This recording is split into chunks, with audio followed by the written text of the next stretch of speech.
At the end of a narrow alley, next to an old trash bin, there was a tiny white cat with bright blue eyes that shone like two little gems. Every night, it would quietly sit and stare toward the far end of the alley, where a warm yellow light spilled from a small house. This little feline was quite the character, you know? It had this look on its face, like it was plotting world domination. But all it really wanted was a good meal and a warm lap to curl up on.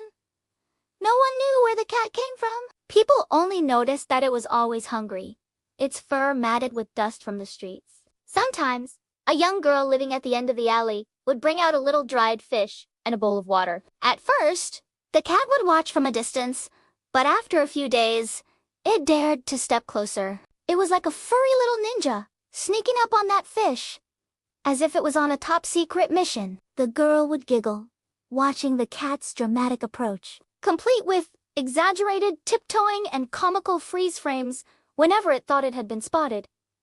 Day by day, the cat grew more trusting. It began sleeping on the girl's porch, Even waiting for her each evening when the sound of her footsteps approached. The cat developed quite the routine, you see. It would start grooming itself about an hour before the girl was due home, making sure it looked its best. Then it would practice its sad kitty eyes in a puddle reflection, perfecting its technique for maximum treat scoring potential. By the time the girl arrived, this clever kitty had its whole act down pat. One rainy night, the entire alley was flooded. The girl opened her door and found the little cat shivering, soaked to the skin, eyes half closed. Without hesitation, she picked it up, dried it off, and wrapped it in a warm towel. The cat, dramatic as ever, acted like it had just been rescued from the jaws of death itself.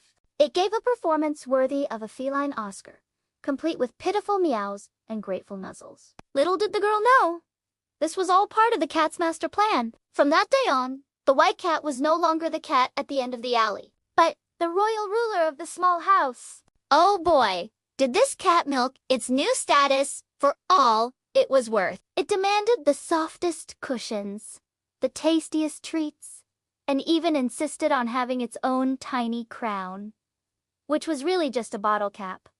But don't tell the cat that. The girl, amused by her new furry overlord, played along, bowing dramatically whenever she entered the room and addressing the cat as your royal fluffiness. And so, the once lonely alley cat had found its forever home, complete with a loyal subject to wait on it, Paw and well, other Paw, who knew a little bit of charm, a dash of drama, and a whole lot of personality, could lead to such a happily ever after. The end. Or, should we say, the beginning of a very spoiled cat's reign.